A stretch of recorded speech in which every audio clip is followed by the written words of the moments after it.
Sou de Guadalajara, Jalisco, tenho 24 anos e, como muitos, só acreditava naquilo que via.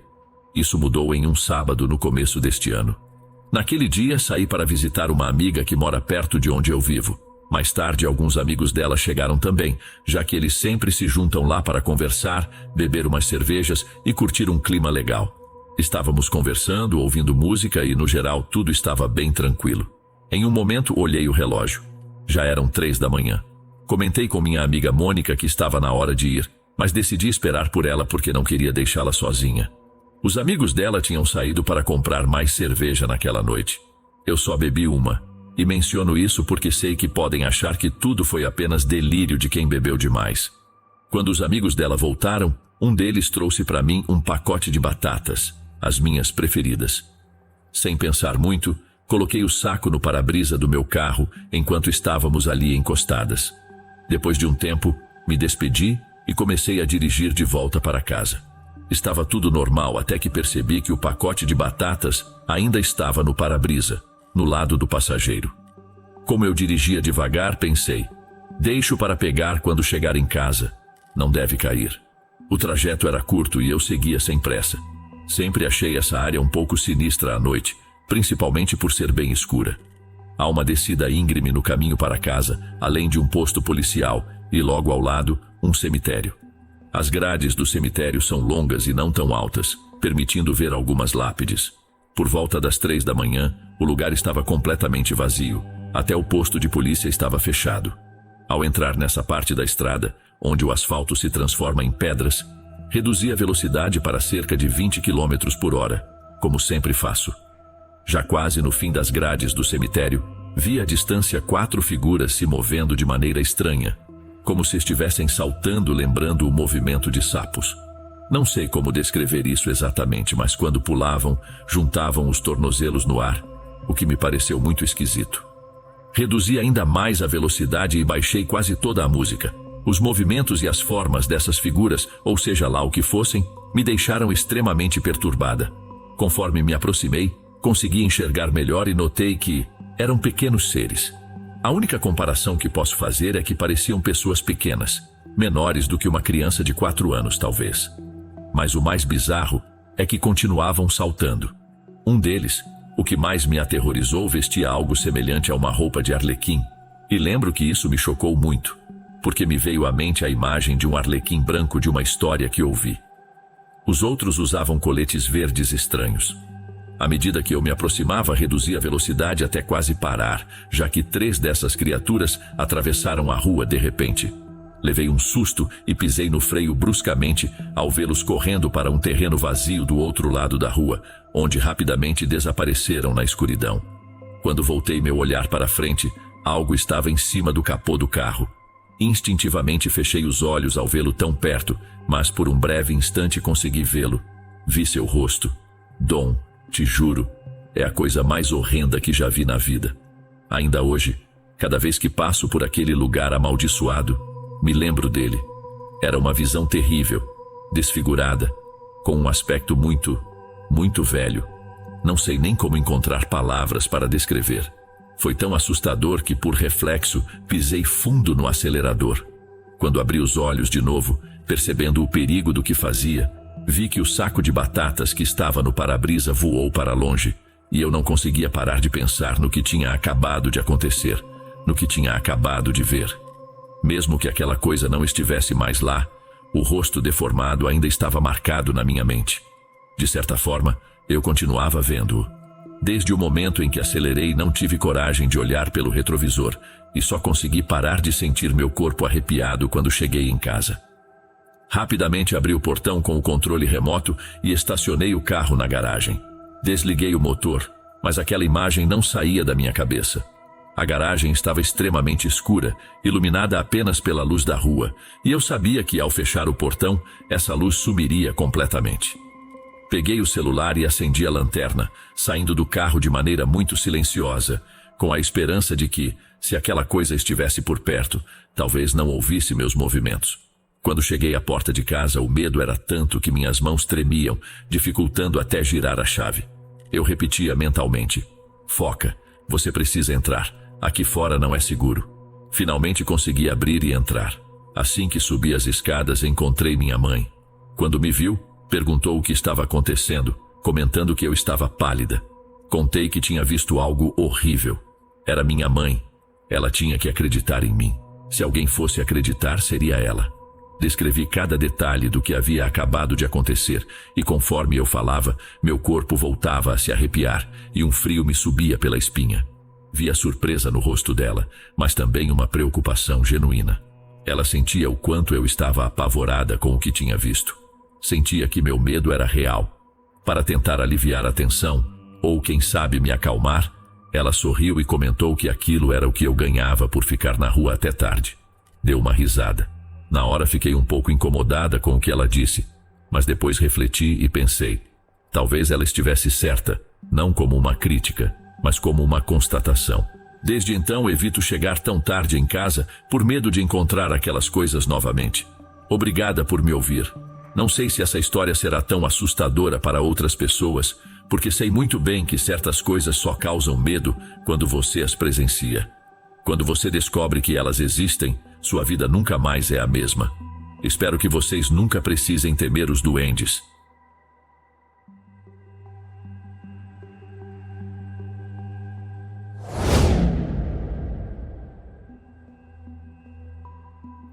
A história que vou compartilhar marcou o início de algo muito estranho na minha vida, algo que ainda não consegui deixar para trás.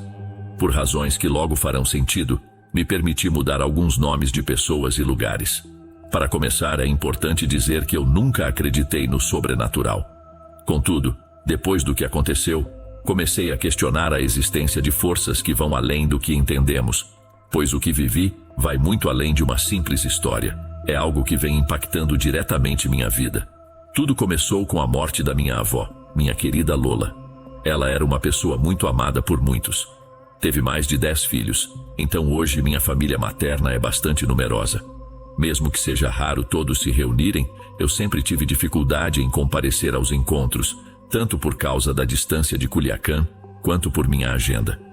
Minha avó era cristã e havia se convertido há cerca de 30 anos antes de falecer.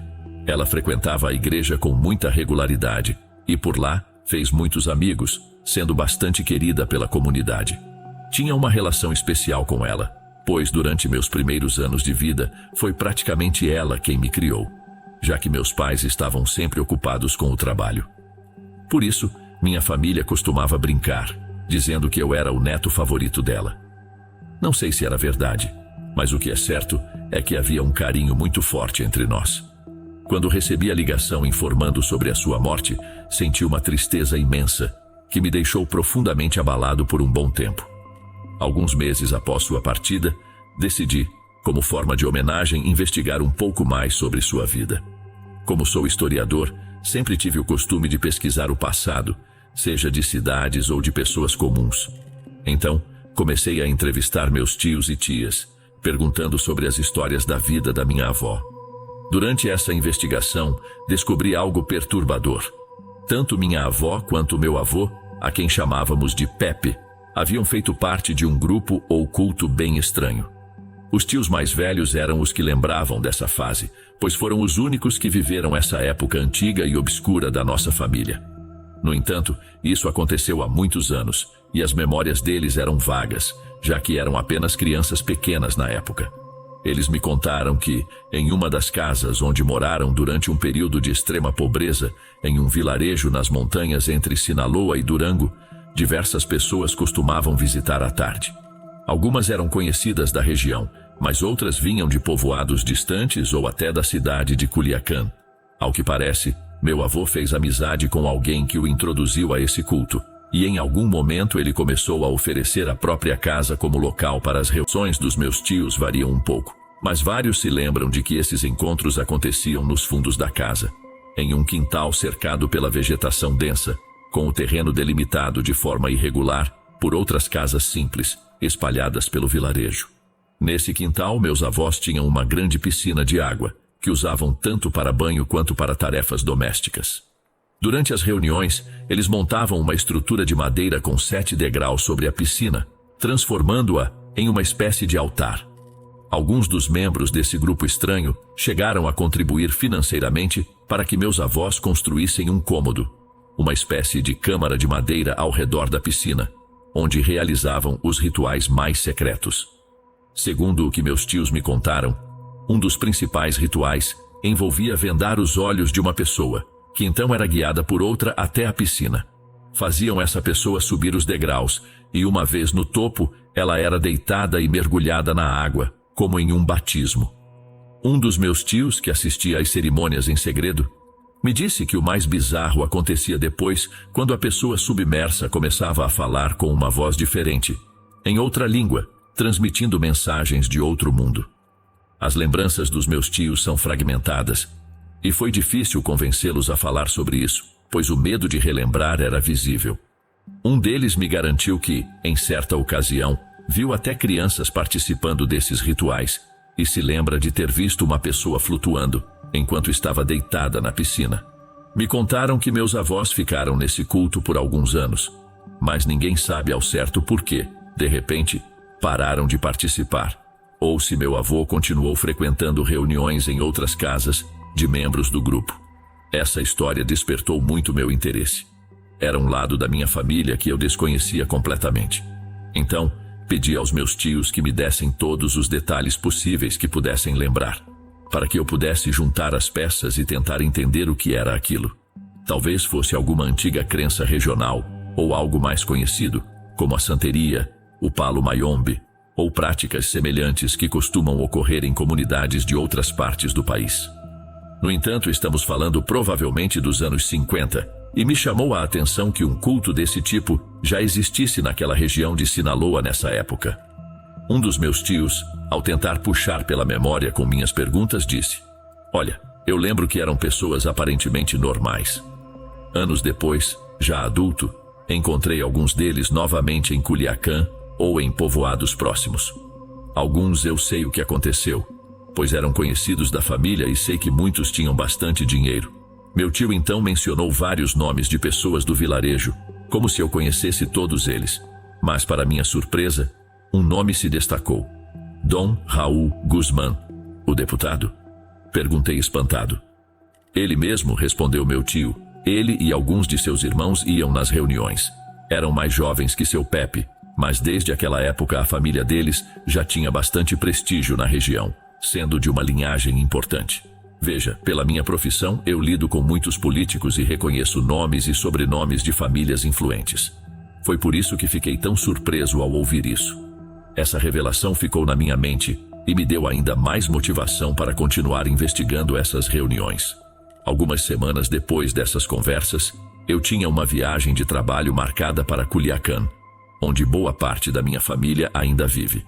Decidi que aproveitaria a oportunidade para visitar El Ciruelo, o vilarejo dos meus avós, nos arredores da cidade, para ver o que mais poderia descobrir. Assim que cheguei em Culiacán, não foi difícil convencer Luiz, um dos meus primos, a me acompanhar. Luiz já tinha ido várias vezes ao vilarejo, visitando parentes distantes, e se ofereceu para me levar a várias casas onde eu poderia conseguir mais informações. E foi exatamente o que ele fez. Naquela tarde, falamos com vários idosos do vilarejo que nos contaram algumas histórias sobre nossa família. No entanto, toda vez que eu mencionava as reuniões estranhas que aconteceram no passado, eles ficavam visivelmente desconfortáveis, agindo como se não soubessem de nada, ou rapidamente mudavam de assunto.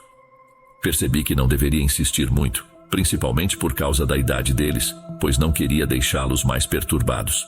Ficava claro que o tema incomodava a todos. Voltamos para Culiacán, e o resto da minha estadia foi dedicado a outras coisas. Fiquei frustrado por não ter conseguido mais respostas, mas entendi que, dado o tempo que passou e a sensibilidade do assunto, não seria fácil avançar muito. Alguns dias depois, já perto da data de voltar à cidade do México, recebi uma ligação muito inesperada. Um amigo me disse que alguém havia procurado por mim. O assistente de Dom Raul Guzmán entrou em contato comigo. Ele pediu seu telefone e eu passei. "Vão te ligar", disse meu amigo. Aquilo me deixou tão surpreso que eu fiquei sem saber o que dizer. Eu nunca havia conhecido o Sr. Dom Raul pessoalmente, e o pouco contato que tive foi sempre através de outras pessoas. Mas por quê? O que ele quer? Perguntei. Não me explicaram. Também não os conheço bem, mas parecia que estavam realmente interessados em falar com você, respondeu ele. Não levou nem 2 horas até que o assistente de Dom Raul me ligasse. Ele me informou que queriam me encontrar antes de eu partir para a cidade do México. Perguntei o motivo da reunião, mas ele se recusou a falar por telefone. Apenas disse que o chefe queria me ver pessoalmente. Confesso que senti um pouco de receio, mas a curiosidade falou mais alto. Então concordei em ir ao escritório do deputado naquele mesmo dia, antes do meu voo. Em minha profissão, encontros inesperados com políticos não são incomuns. Por isso achei que talvez fosse apenas uma coincidência estranha e que eu estava exagerando nas minhas preocupações. O assistente de Dom Raul me recebeu em um escritório bastante elegante e me conduziu até a sala do chefe. Lá, tive meu primeiro encontro com Dom Raul. O que mais me surpreendeu foi como ele aparentava ser muito mais jovem do que realmente deveria ser. Pelos meus cálculos, ele parecia no mínimo uns 20 anos mais novo do que sua idade real. Era um homem alto, magro, com um semblante sério, mas ao mesmo tempo simpático e amigável. Ele me cumprimentou com muita cordialidade e logo o assistente nos deixou a sós. Depois de algumas palavras sobre política local, chegamos ao ponto que eu tanto temia. Ele me disse: "Fiquei sabendo que você anda investigando sobre seus avós. Eu os conhecia muito bem, sabia?" No início fiquei sem saber o que dizer. Gaguejei um pouco e respondi: "Sim, agora que minha avó faleceu, resolvi investigar um pouco sobre a história da família. Estive em El Ciruelo, mas não consegui muitas informações, já quase não há ninguém que se lembre deles." Dom Raul me observava atentamente, analisando cada palavra e expressão que eu fazia. De repente, senti que não devia continuar falando sobre isso. Não sei porquê, mas uma sensação de desconforto tomou conta de mim. Resolvi não dar mais detalhes. Felizmente, ele também não insistiu no assunto, e passamos a falar sobre outras coisas, como política, minha vida na cidade do México, livros e novelas. Nada relacionado aos meus avós. Isso me fez relaxar um pouco. Porém, quando eu já estava de saída, pronto para pegar meu voo, ele se levantou para se despedir e disse algo estranho, num tom calmo: "Eles vão te receber em breve e nós ficaremos felizes em recebê-los também." Aquilo me pegou de surpresa, e eu não entendi o que ele queria dizer com aquilo. Logo em seguida, ele apertou minha mão e me deu um abraço que pareceu um pouco caloroso demais, fora do contexto. Naquele dia peguei meu voo sem maiores problemas, mas as palavras de Dom Raul não saíam da minha cabeça.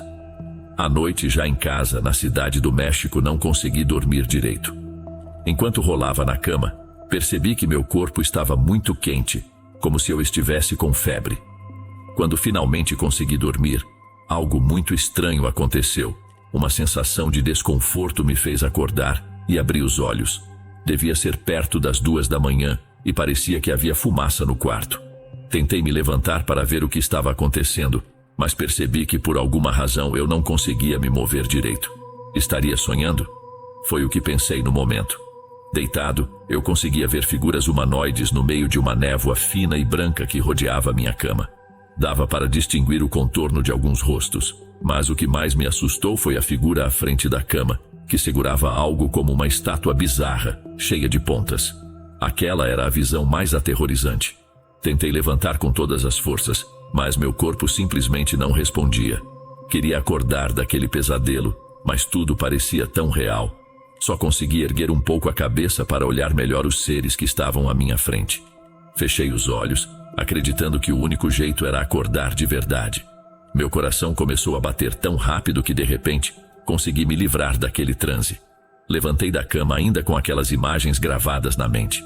Meu corpo estava exausto e mesmo assim fazia muito frio. O quarto estava escuro e eu era a única pessoa ali. Fui até o banheiro para lavar o rosto e tentar me acalmar. Mas ao olhar no espelho, vi claramente uma sombra alta passar rapidamente atrás de mim. E senti um frio intenso roçar pelas minhas costas, quase congelante. Fiquei parado, perguntando a mim mesmo se aquilo era real ou fruto da minha imaginação, ainda sob o impacto do sonho bizarro. Sem saber o que fazer, voltei para a cama e deixei a luz acesa com medo de que algo assim pudesse aparecer novamente nas sombras. No dia seguinte acordei com febre. Me convenci de que havia pegado algum vírus e que isso tinha causado o pesadelo, ou talvez alterado minha percepção durante a noite. Não fui trabalhar naquele dia. Passei dias sem apetite e com medo de ficar no escuro dentro de casa. Só depois de cerca de uma semana comecei a me sentir melhor, tanto fisicamente quanto mentalmente. Decidi deixar esse episódio de lado, acreditando que há coisas que é melhor deixar escondidas. Quero que isso seja o fim da minha história, que se torne apenas uma anedota. Desejo isso com todas as minhas forças. No entanto, algo ainda me deixa inquieto. Uma chamada perdida de Dom Raul no meu telefone, há alguns dias. O telefone tocou enquanto eu dormia e decidi não retornar para descobrir o que ele queria dizer. Repito, espero que isso seja o encerramento. Espero que vocês tenham gostado dessa parte da história que escolhi compartilhar. E, se reconhecerem algo do que mencionei, por favor, mantenham a discrição. Espero que tenham gostado desse relato. Sinta-se à vontade para deixar sua opinião aqui nos comentários. Vamos continuar.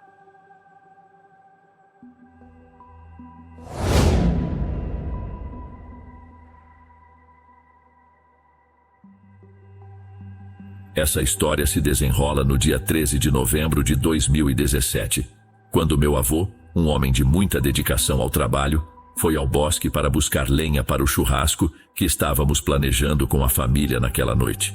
Eu tinha 14 anos e perguntei se poderia ir junto. Ele aceitou, e isso me encheu de alegria. Já fazia um bom tempo desde a última vez que tínhamos passado um momento a sós. Iniciamos o percurso, caminhando até a área onde ele costumava buscar lenha a poucos quilômetros de casa. Ele aproveitava para perguntar como eu estava indo na escola e como eu estava em geral. E eu, por minha vez, aproveitava para ter aquela conversa que tanto queria com ele novamente. Após cerca de 15 minutos de caminhada, nos deparamos com uma árvore caída no caminho. Isso não era incomum. As árvores às vezes caíam por causa do vento ou das tempestades. Não demos muita importância e apenas contornamos a árvore seguindo adiante. Finalmente chegamos ao lugar onde meu avô costumava recolher a lenha. A madeira de lá era de qualidade bem superior à que estava mais perto de casa. Então realmente valia o esforço de ir até ali. Juntamos o máximo que podíamos e começamos a caminhar de volta, com calma, pelo mesmo caminho de antes, sem qualquer contratempo. No entanto, algo muito estranho aconteceu quando chegamos ao ponto onde a árvore caída estava. Ela simplesmente não estava mais lá.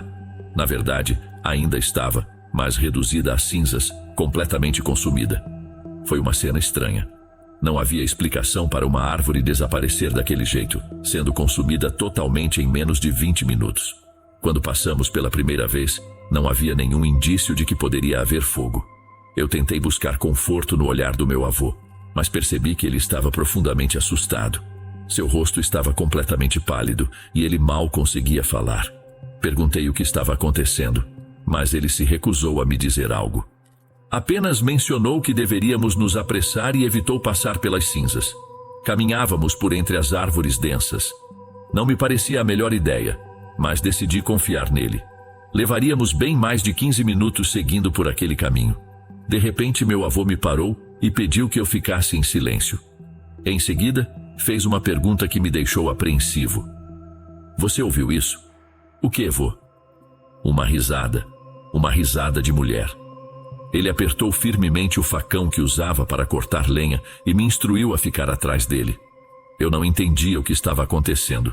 Nunca o tinha visto tão nervoso. Pensei que talvez fosse coisa da cabeça dele, imaginação de alguém mais velho. Mas então eu também ouvi a risada. Logo depois, um som entre as árvores acima de nós. Consegui avistar uma silhueta, algo que parecia uma mulher magra movendo-se entre os galhos. A voz do meu avô mudou completamente de tom.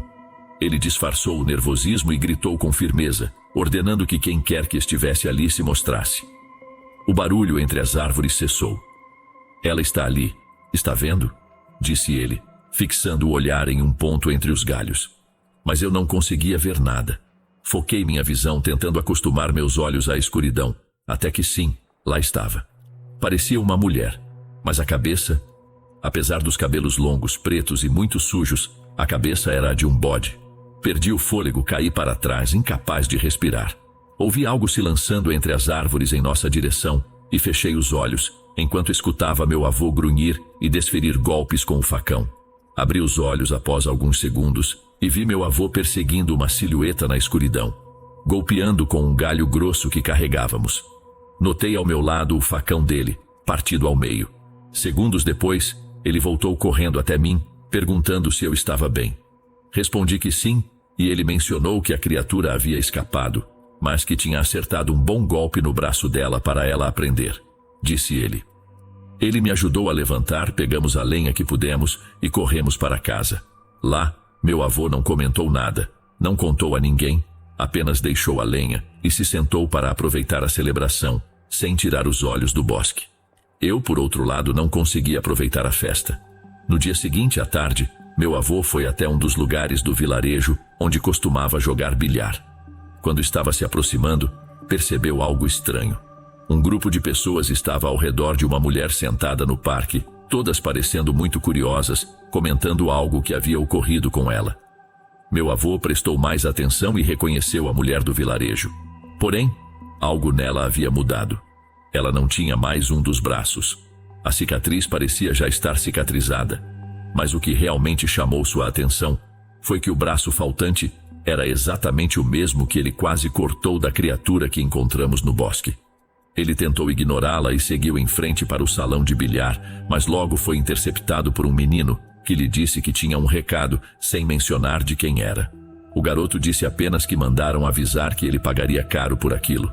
Eu queria acreditar que essa parte da história fosse exagero, mas naquela noite, meu avô voltou para casa do mesmo jeito de sempre, depois de passar pelo salão de bilhar, já um pouco bêbado. Contudo, aquele não seria o último encontro que ele teria com algo desse tipo. Um outro dia posso contar sobre outras coisas que aconteceram.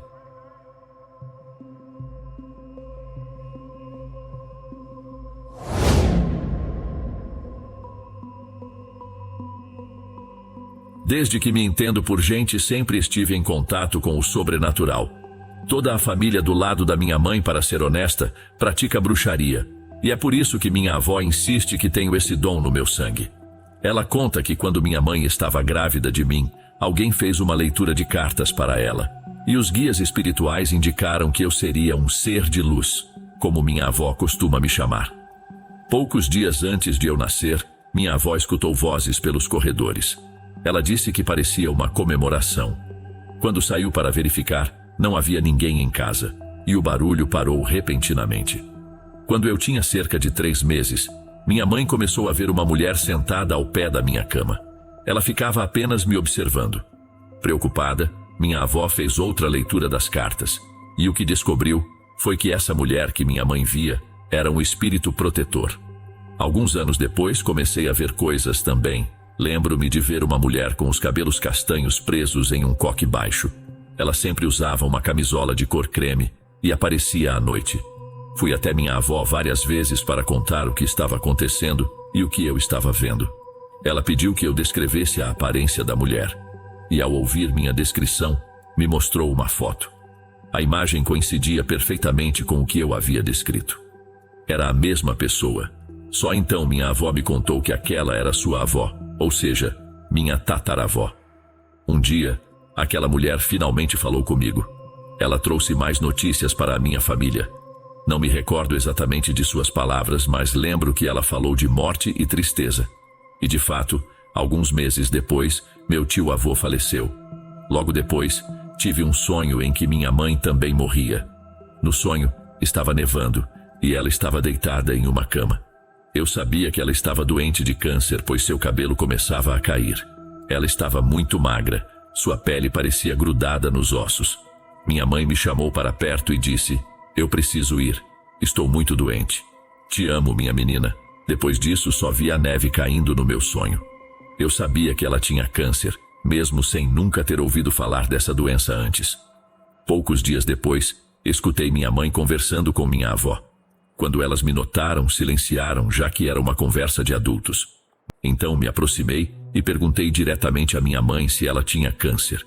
Ela olhou para minha avó, visivelmente desconcertada, e apenas balançou a cabeça negando. Pediu que eu fosse brincar com os cachorros no quintal, e eu fui. Alguns meses se passaram desde aquele dia, e pouco antes do aniversário dela, minha mãe raspou a cabeça. Ela me ensinou a trançar um lenço e fazer um laço com ele. Eu tinha 6 anos, e mesmo sem entender muito sobre o câncer, já sabia que ela estava doente.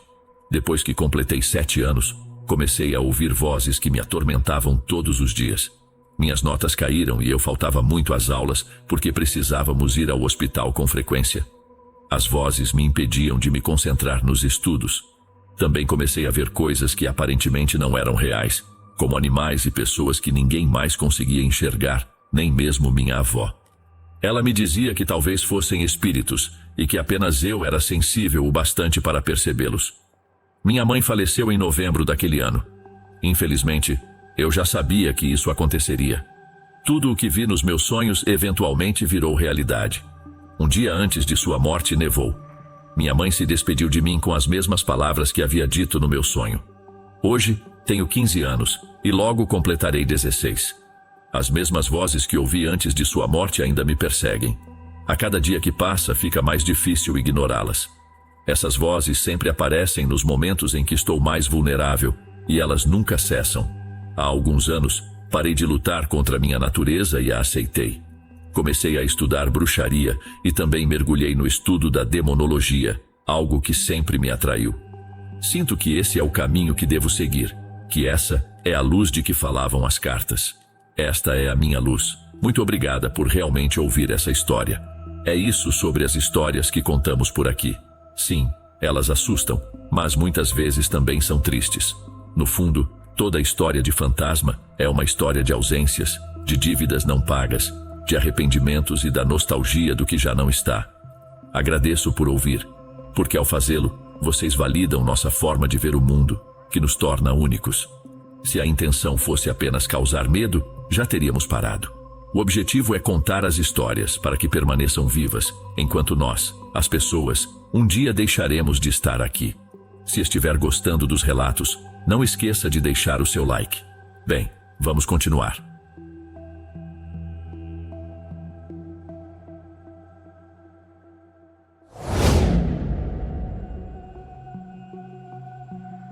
Olá, amigos do canal. Meu nome é Bruna Diniz e hoje finalmente encontrei tempo para compartilhar uma história que aconteceu com meu pai há 13 anos.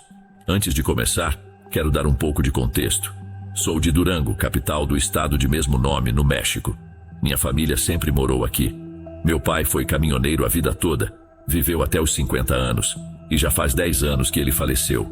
Ele era um homem muito simples, corajoso e trabalhador. Amava a nós, seus filhos, mais do que qualquer coisa, mas talvez amasse minha mãe ainda mais. Sempre que voltava de viagem, trazia algo especial para ela. Uma lembrança, flores ou um bichinho de pelúcia. Coisas de apaixonado. Nos 17 anos em que o tive na minha vida, nunca o ouvi desrespeitar minha mãe, nem a nós. Ele sempre foi carinhoso e compreensivo com todos. Normalmente, quando ele chegava de viagem, gostava de passar tempo em casa com a família. No entanto, em uma ocasião, depois de uma viagem de entrega de Sonora até Chihuahua, algo mudou. Quando ele chegou, notei que estava muito cansado e um pouco abatido. Isso me chamou a atenção, já que ele geralmente era animado e brincalhão, mesmo depois de longas horas na estrada. Mas imaginei que fosse normal, afinal, dirigir por tanto tempo era exaustivo. O que mais me surpreendeu foi que essa tristeza persistiu por vários dias. Ele continuava agindo de forma estranha. Eu cheguei a pensar que algo estivesse acontecendo entre ele e minha mãe. Meu pai mal saía da cama, quase não jantava conosco e passava a maior parte do tempo dormindo. Tomei coragem e perguntei se havia algo errado, mas ele me respondeu de forma séria e seca, dizendo que não. Isso me deixou ainda mais preocupada. Minha mãe parecia angustiada e a atmosfera em casa ficou carregada de tensão constante. Até que, numa quarta-feira, meus pais saíram de casa sozinhos. Aquilo foi muito estranho para mim, porque embora já fôssemos crescidos, eles sempre nos chamavam para acompanhá-los. Dessa vez, minha mãe apenas nos disse que iriam sair, sem nos contar para onde iam. Foi aí que comecei a pensar o pior. Será que eles estavam à beira do divórcio? Minha mãe parecia angustiada, e a atmosfera em casa ficou carregada de tensão constante. Até que numa quarta-feira, meus pais saíram de casa sozinhos. Aquilo foi muito estranho para mim porque, embora já fôssemos crescidos, eles sempre nos chamavam para acompanhá-los. Dessa vez, Minha mãe apenas nos disse que iriam sair, sem nos contar para onde iam. Foi aí que comecei a pensar o pior. Será que eles estavam à beira do divórcio? Eles saíram naquela tarde e voltaram por volta das 10 da noite. No dia seguinte fizeram o mesmo e novamente no outro dia. Após alguns dias, algo surpreendente aconteceu. O comportamento do meu pai mudou radicalmente. De repente, ele voltou ao normal. Fiquei extremamente feliz ao vê-lo bem novamente, agindo como sempre. Na semana seguinte, ele saiu para mais uma viagem e tudo parecia estar de volta à rotina. Cerca de um ano depois, decidi finalmente perguntar à minha mãe por que meu pai havia se comportado de maneira tão estranha naquela época. Foi então que ela me contou a seguinte história. Filha, muitas coisas estranhas acontecem com seu pai nas estradas, mas ele nunca havia me contado algo como o que aconteceu naquela viagem de Chihuahua para Durango. Ele estava muito cansado e com sono. Como sabia dos perigos nas estradas, pensou em parar em algum lugar próximo de um posto de gasolina para descansar. Ele avistou um ponto de parada, cerca de 300 metros antes do posto, e decidiu estacionar o caminhão ali para dormir. Quando estava estacionando, viu um muro coberto de flores lindas de várias cores. Como já estava escurecendo, ele desceu para cortar algumas e me trazer de presente. Ele conta que fez um buquê, amarrou com um laço e colocou no painel do caminhão. Depois preparou a cabine para tentar descansar. Entre o sono e a vigília, ele começou a ouvir vozes do lado de fora, como se muitas pessoas estivessem ao redor do caminhão. Meio sonolento, pensou que poderiam ser outras pessoas cortando flores, pois havia muitas por ali e eram realmente bonitas. Ou então, talvez fossem pessoas que haviam parado ali antes de seguirem para o posto de gasolina. Ele ignorou as vozes, fechou a cabine e se deitou para dormir. Na manhã seguinte, bem cedo, ele se levantou para continuar sua viagem. Mas, para sua surpresa, ao abrir a cabine, as flores que ele havia cortado não estavam mais no painel. Em seu lugar havia apenas um punhado de terra.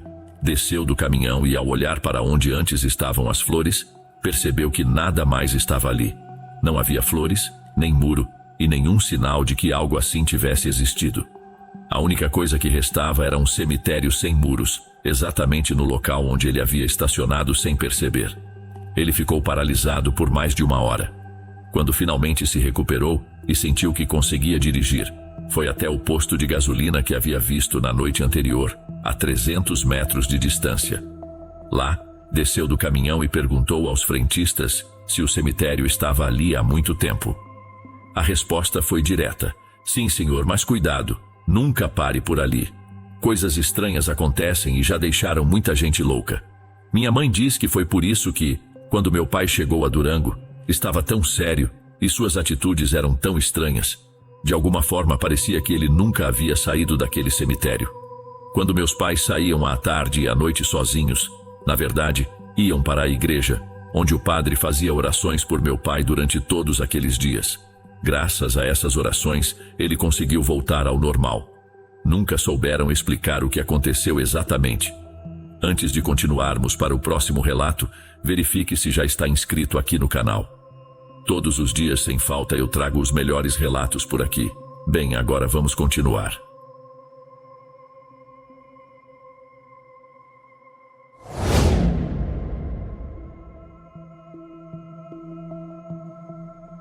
Sou apaixonado por trilhas. Durante uma viagem pelo país, acabei fazendo uma trilha em Utah, logo depois de encerrar um relacionamento que eu acreditava ser o definitivo. Para encurtar, descobri que ela estava se envolvendo com um dos meus amigos mais próximos, uma traição dupla que me pegou de surpresa. Eu tinha 31 anos na época. Utah era, sem dúvida, um dos lugares pelos quais eu estava mais animado em passar. As florestas de lá são fantásticas, o tipo de cenário que qualquer trilheiro adoraria explorar. A Floresta Nacional de Wasatch foi a minha escolha em Utah, por todas as recomendações que havia recebido. Um dos maiores atrativos para mim era a quantidade de áreas remotas que eram acessíveis. Prefiro caminhar sozinho, então trilhas movimentadas não fazem muito meu estilo. Escolhi um canto isolado da floresta, dirigi meu carro até onde a estrada me permitiu e parei. Ao descer do carro, respirei fundo e me preparei. Verifiquei o celular, sem sinal, exatamente como eu gosto. Marquei mentalmente o ponto de partida e segui em frente. Sei que caminhar sozinho em territórios desconhecidos tem seus riscos, mas eu não curto muito seguir trilhas pré-definidas. Sempre baixo o mapa da área que planejo explorar, já que muita gente não percebe que o GPS ainda funciona sem sinal. Sei o que você está pensando, mas não, eu não me perdi. Queria que essa fosse a história, mas não é. O que aconteceu foi algo que até hoje estou tentando processar. Eu estava caminhando em direção a um mirante no topo de uma montanha, a umas 3 ou 4 milhas de distância. O terreno era complicado, então meu ritmo era de cerca de 1,5 milhas por hora. Após 1 hora de caminhada, começou a chover. Embora fosse uma chuva fina, me recusei a continuar. Caminhar na chuva é algo que me incomoda bastante. Frustrado, dei meia volta e comecei a refazer o caminho.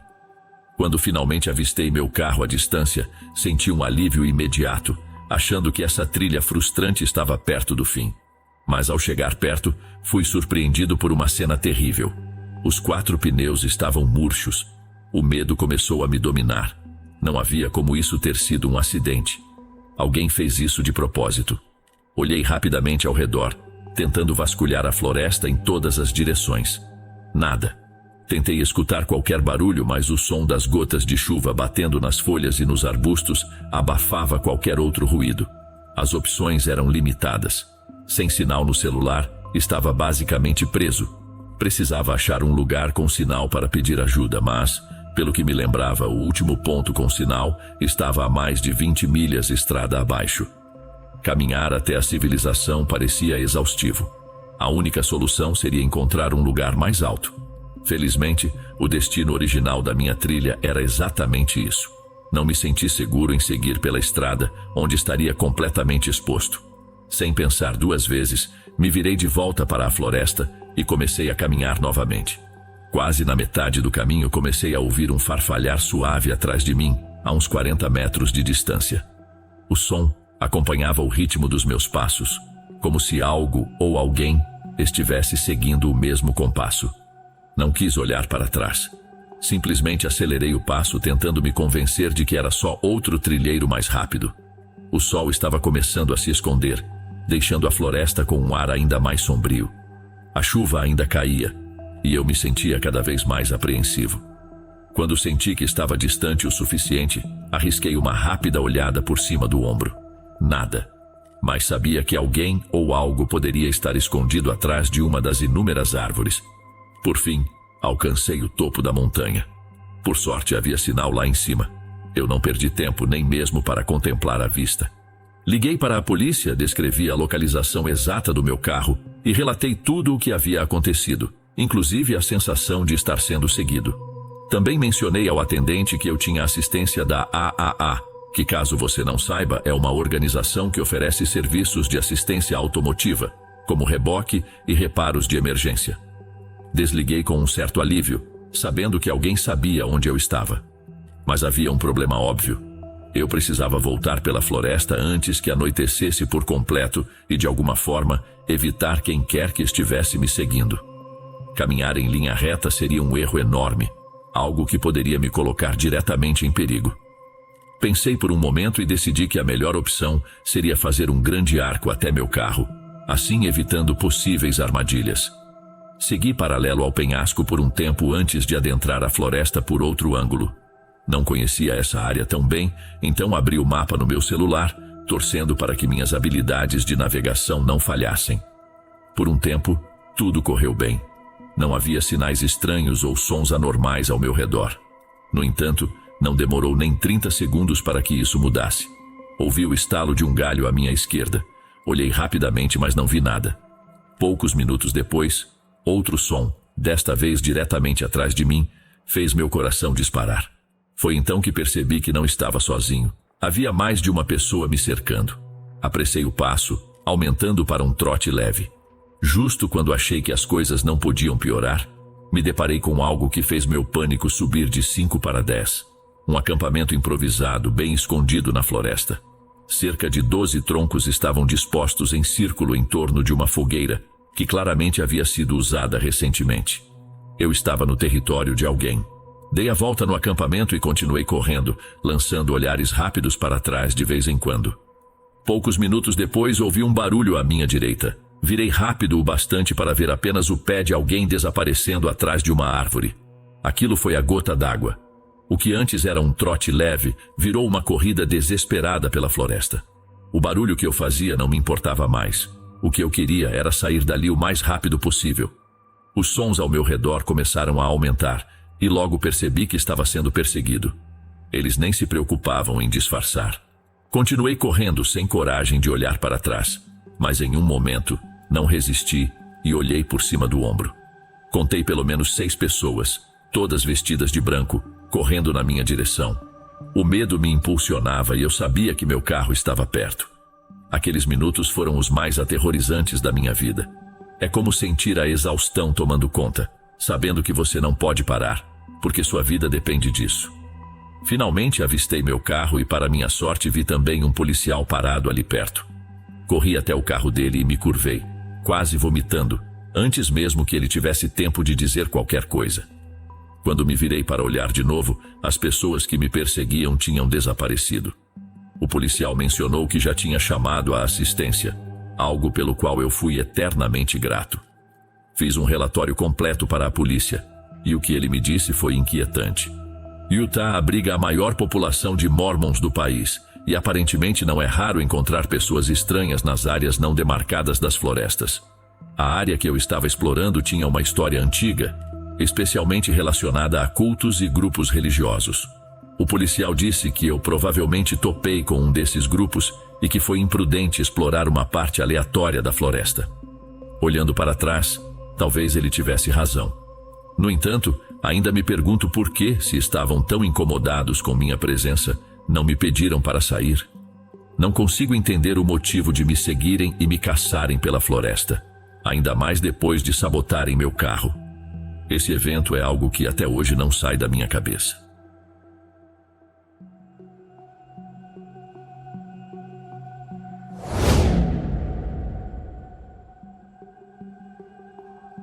Eu não me considero exatamente um especialista em trilhas, mas já pratico essa atividade há várias décadas. Já percorri praticamente todas as principais trilhas dos Estados Unidos e visitei mais de 75% dos parques nacionais por aqui. Com o tempo, precisei encontrar novas formas de manter a empolgação. Recentemente, adotei um novo hobby: explorar o Google Maps à procura de florestas sem nome para explorar. Pode não ser muito convencional, mas o risco de se perder acrescenta uma emoção extra. Ou pelo menos, era o que eu achava. Costumo carregar comigo um pacote de adesivos que fiz para marcar as rotas, que vou colando nas árvores ao longo do caminho, garantindo que não esqueça a volta. Conforme retorno, retiro os adesivos para não deixar lixo na floresta. Me surpreende que mais pessoas não usem essa técnica, pois praticamente elimina o risco de se perder por aí. Desta vez, no entanto, eu estava prestes a encarar algo um pouco mais desafiador. Decidi explorar a floresta de Dudleytown, em Connecticut, um lugar que certamente faria qualquer pessoa hesitar. Se você não sabe, essa cidade foi abandonada no século XIX e está cercada de histórias estranhas e assustadoras. Talvez você devesse procurar mais sobre o lugar, se curte esse tipo de coisa. Quanto a mim, não sou supersticioso e não acredito nessas histórias de fantasmas. Tecnicamente, a área é fechada ao público, mas isso nunca foi um impedimento para mim antes. Na minha cabeça, era quase certo que não encontraria ninguém por lá, o que era exatamente o que eu procurava. Como sou da Nova Inglaterra, a viagem de carro foi tranquila.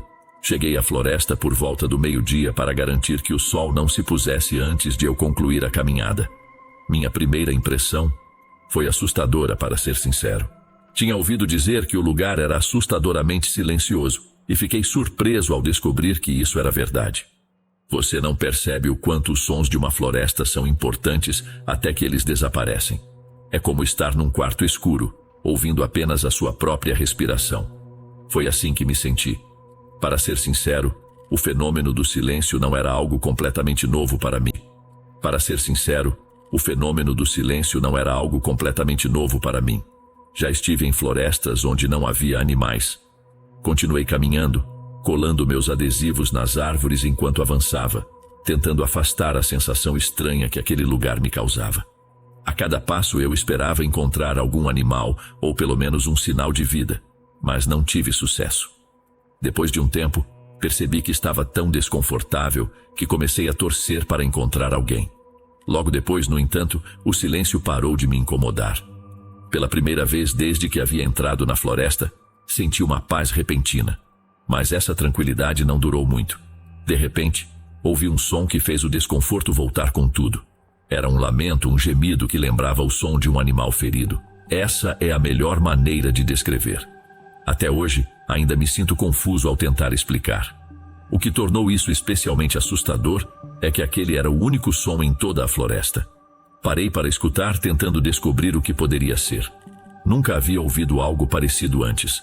Talvez fosse o vento assobiando, mas não havia vento. Isso não fazia sentido. No fim, decidi que provavelmente era algum animal ferido, mesmo que soubesse no fundo que não era. Me afastei do som até que ele desaparecesse por completo. Provavelmente você deve estar se perguntando por que eu não simplesmente voltei para casa naquele momento. Gostaria de ter uma resposta para isso. Naquele instante, me prometi que, se mais uma coisa estranha acontecesse, seria o bastante para mim. Enquanto continuava a caminhada, me peguei pensando: como um animal poderia ter se machucado ali? Será que alguém estava caçando? Mas não havia como eu não ter ouvido um tiro. Talvez o caçador tivesse atirado antes de eu estar perto o suficiente para ouvir. Ou talvez ele tivesse deixado o animal sem o golpe final. Será que alguém faria algo assim? Era difícil imaginar. Esses pensamentos estavam rodando na minha mente quando tropecei em algo numa árvore à minha frente. Acredite se quiser, mas eram entalhes. Eu sei, parece coisa de filme, mas estou falando sério. Os entalhes formavam símbolos estranhos, que não pareciam letras. Eram apenas cortes aleatórios, pedaços de casca arrancados. Olhei ao redor e percebi que várias árvores ao meu redor tinham marcas semelhantes. Aquilo já era o suficiente para mim. Virei-me e comecei a voltar, tirando meus adesivos de trilha conforme passava por eles. Sou naturalmente curioso, mas até eu estava pensando: chega disso. Segui meus adesivos por um tempo até que, à distância, vi algo que não tinha notado antes. Parecia uma toca de urso ou pelo menos uma caverna. Fiquei parado, confuso. Conheço bem meu caminho. Não havia chance de eu ter ignorado algo assim. Foi aí que percebi. Os adesivos que eu tinha colado estavam na altura errada. Deveriam estar nos meus ombros, mas estavam na altura da cintura. Meu sangue gelou. Imediatamente virei e comecei a correr, olhando constantemente para trás. Como pude não perceber? Alguém havia mexido nos meus adesivos, tentando me guiar até aquela caverna. Mas como? Será que alguém estava me seguindo o tempo todo? Não tinha tempo para pensar nisso. Minha única preocupação era sair daquela floresta o mais rápido possível. O problema era que eu já não sabia para onde estava indo. Sem os adesivos, eu estava perdido. Continuei correndo, sem nem tentar ser silencioso, pois de nada adiantaria. A floresta estava tão quieta que os únicos sons vinham de mim. Parei para recuperar o fôlego e tirei o celular do bolso, torcendo para que houvesse sinal. Para minha sorte, havia uma barra de sinal. Localizei meu carro no mapa e vi a direção que deveria seguir. Não estava longe. Logo em seguida, o sinal caiu, mas não importava. Eu já sabia o caminho. Foi nesse momento que o lamento recomeçou, só que dessa vez o som estava ainda mais alto. Corri mais rápido do que jamais imaginei, mesmo quando estava no auge da minha forma. O som parecia estar logo atrás de mim, mas toda vez que eu olhava por cima do ombro, não via nada. Foram os piores 10 minutos da minha vida. Quando finalmente cheguei à beira da floresta, o lamento parou abruptamente. Sem pensar duas vezes, pulei no carro e arranquei, acelerando antes que o que quer que estivesse me perseguindo tivesse a chance de me alcançar. Aquele dia acabou com meu prazer pelas trilhas. Aqui está minha tentativa de uma explicação racional. Acho que algum eremita ou maluco da floresta vive por lá e me notou antes mesmo que eu percebesse sua presença. Por algum motivo, ele me seguiu e mexeu nos meus adesivos, tentando me atrair para aquela caverna. Imagino que ele tenha usado algum tipo de apito ou coisa parecida para criar aquele som estranho. Quando viu que eu estava escapando, ele parou, talvez porque soubesse que não iria me alcançar.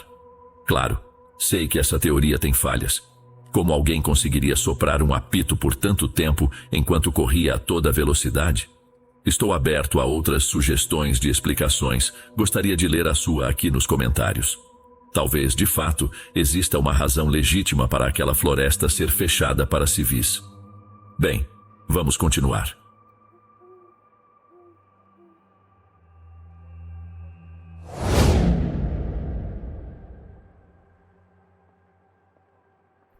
Quando eu era mais jovem, minha casa era o ponto de encontro perfeito para a turma. Havia várias razões para isso. Meu pai tinha uma sala de jogos enorme no porão, com um estoque quase infinito de cerveja. Meus pais também nos deixavam beber lá embaixo sem se meter muito. Nossa casa ficava num terreno grande, e logo atrás dela havia um bosque considerável. Se você atravessasse o bosque partindo da minha casa, acabaria chegando numa estrada de terra. Do outro lado dessa estrada ficava o reservatório, um lugar que eu adorava desde criança. Eu era tão apegado ao reservatório que fiz inúmeros buracos na cerca ao redor, até o ponto em que a comissão de água desistiu de consertá-los. Embora fosse ilegal invadir a área, o reservatório era meu refúgio. Eu ia para lá quando queria fumar, escapar dos meus pais, nadar ou apenas pensar. Era um lugar especial e, honestamente, uma das poucas coisas que realmente sinto falta daquela época da minha vida. Um dia meus amigos e eu estávamos jogando sinuca no porão, com uma música eletrônica irritante de fundo, quando Lucas sugeriu que fizéssemos uma caminhada até o reservatório. O tédio já estava nos alcançando, então todos concordaram, especialmente porque o sol ainda estava no céu, o que tornaria a caminhada fácil. Éramos 5. Eu, Lucas, Bruno, Diego e Mateus. Não me lembro de todos os detalhes, mas estou quase certo de que Bruno e Mateus levaram algumas cervejas para a caminhada. Afinal, eles eram os que mais bebiam no nosso grupo. Eu já tinha bebido um pouco, então preferi não exagerar. O reservatório era imenso, então mesmo depois de cruzar a cerca, ainda tínhamos uma longa caminhada pela frente. O chão estava um pouco lamacento por causa da chuva anterior, mas já estávamos comprometidos com a ideia.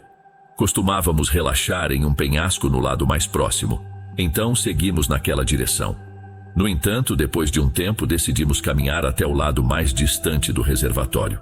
Para isso, precisaríamos percorrer o lado próximo até o fim, onde poderíamos contornar e chegar a uma parte lisa, que chamávamos de a praia. Cerca de 20 minutos depois, finalmente estávamos do outro lado. Foi aí que as coisas começaram a ficar estranhas. Mateus levantou a mão e apontou para a distância. Estávamos do lado mais afastado do reservatório, mas ainda não havíamos chegado à praia. Mateus apontava para algo se movendo na nossa direção, mais distante, ao longo da margem. Ficamos em silêncio e observamos a figura escura se aproximando lentamente da água. No começo, todos ficamos animados pensando que seria um encontro interessante, mas à medida que a figura se aproximava, percebemos que ela estava arrastando algo. Quanto mais perto chegava, mais claro ficava. Era um saco de lixo preto, visivelmente pesado, dada a lentidão dos movimentos da pessoa. Naquele momento, nosso entusiasmo desapareceu. Sabíamos que corpos já haviam sido encontrados no reservatório antes, e rapidamente assumimos o pior. Ficamos ali, parados, em silêncio, observando enquanto a pessoa se ajoelhava ao lado do saco bem na beira da água. Não conseguíamos ver o que estava fazendo de tão longe, mas sabíamos que aquele era o momento certo para ir embora, enquanto ele estava distraído. Mas antes que pudéssemos nos mover, Lucas avistou algo que nos congelou no lugar. 3 outras figuras emergiram do bosque, 2 arrastando sacos e a terceira carregando um caiaque sobre a cabeça.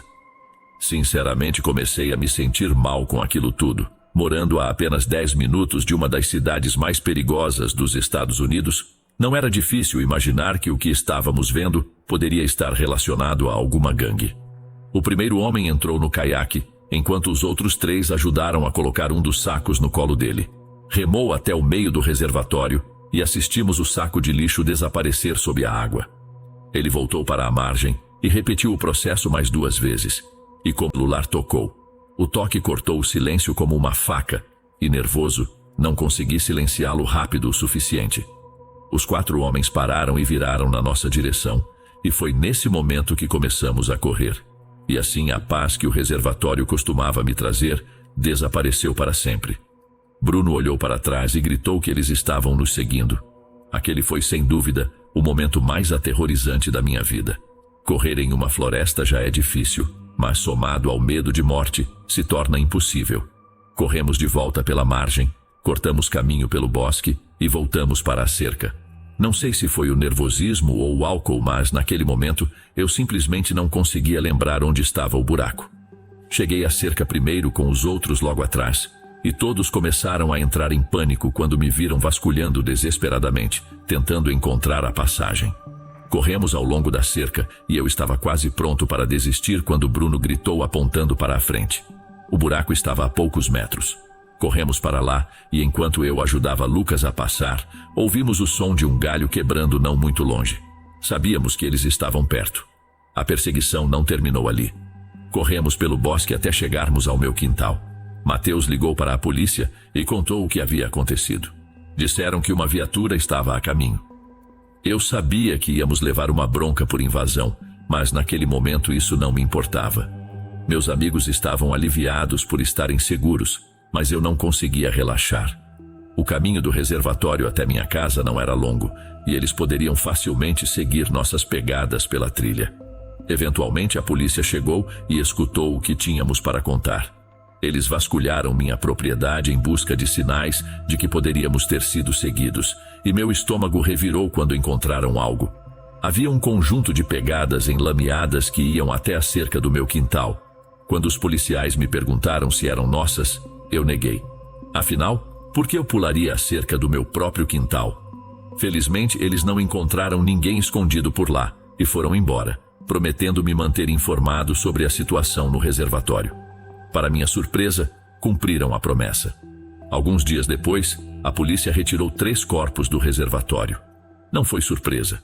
Aquilo virou notícia por um tempo, mas meus pais e eu ficamos aterrorizados, sabendo que criminosos sabiam onde morávamos. Durante meses, minha mãe jurava que via pessoas no bosque à noite e até disse ter visto o flash de uma câmera uma vez. Esse incidente foi um dos principais motivos pelos quais decidimos nos mudar daquela casa. Avançando para o presente, até onde eu sei, a polícia nunca encontrou conexões ou fez prisões relacionadas ao caso. E o motivo de eu estar escrevendo sobre isso agora é porque recentemente vi uma notícia triste sobre um adolescente que se afogou naquele mesmo reservatório. Isso trouxe todas essas memórias de volta. Aquele lugar definitivamente parece amaldiçoado e me pergunto quantas tragédias podem ter acontecido por lá sem ninguém saber.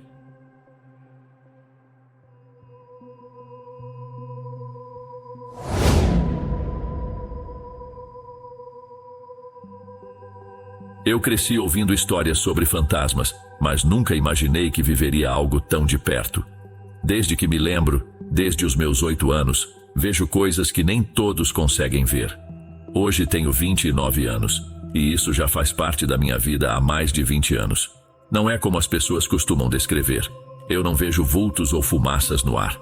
Eu vejo luzes, vejo pessoas. Elas andam, olham para mim, e logo em seguida, desaparecem como se fossem feitas de fumaça. Sempre fui muito medrosa, então sempre que isso acontece, fecho os olhos ou saio correndo dali o mais rápido possível. Minha primeira lembrança de algo assim foi durante uma viagem com meu pai. Ele era representante de vendas e íamos juntos apresentar produtos em diferentes lugares. Lembro nitidamente de estar na estrada quando avistei um homem todo de branco caminhando tranquilamente pela calçada, no meio do nada. Eu fiquei hipnotizada por ele. Continuei olhando até que, quando ele passou por trás de uma árvore, desapareceu na minha frente, como se fosse dissolvido no ar. Depois daquele dia, as coisas pioraram. Comecei a ouvir vozes, a sentir toques que me empurravam ou puxavam o meu cabelo à minha bolsa. Sussurros no meu ouvido que nunca pude entender. Por muito tempo, guardei isso só para mim.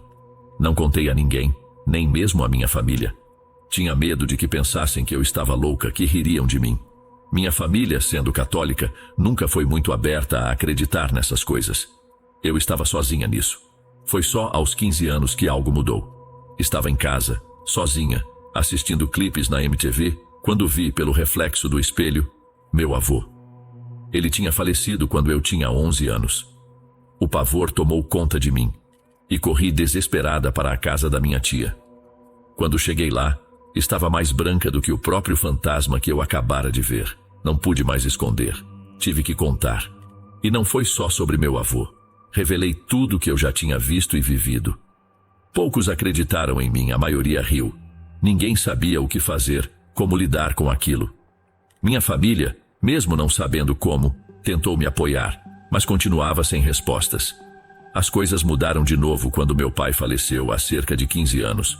Desde então, nunca mais vi nada. Acho que ele me protege agora. Nunca o vi, mas já sonhei com ele várias vezes. Sempre nos meus momentos de tristeza, ele aparecia nas minhas lembranças, contando piadas como costumava fazer para me animar. Já senti até o peso dele sentar ao meu lado na cama, enquanto eu chorava. Essa foi a única vez em que não senti medo, ao perceber que havia uma presença ali comigo. Sabia que era ele, me protegendo. Ainda me pergunto se meu avô, que morreu em um acidente de carro, queria me dizer algo quando apareceu. 3 vezes o vi, uma delas no local onde ele faleceu. Já meu pai, que ficou doente por 3 meses antes de morrer, teve tempo de se despedir. Ele morreu em paz. Me pergunto se é por isso que não o vejo, se é porque ele não precisa me dizer mais nada. Será que os espíritos que não tiveram tempo de se despedir voltam para isso? Para dizer algo que não puderam em vida? Hoje tenho medo de muitas coisas. Medo do escuro, medo de viajar sozinha, medo de coisas que, para a minha idade, parecem irracionais. Não sei como lidar com isso. Será que tem um jeito? Será que alguém pode me ajudar? Quem devo procurar? Talvez pessoas que já passaram por isso possam me guiar. Eu só quero entender, quero aprender a lidar com essas experiências.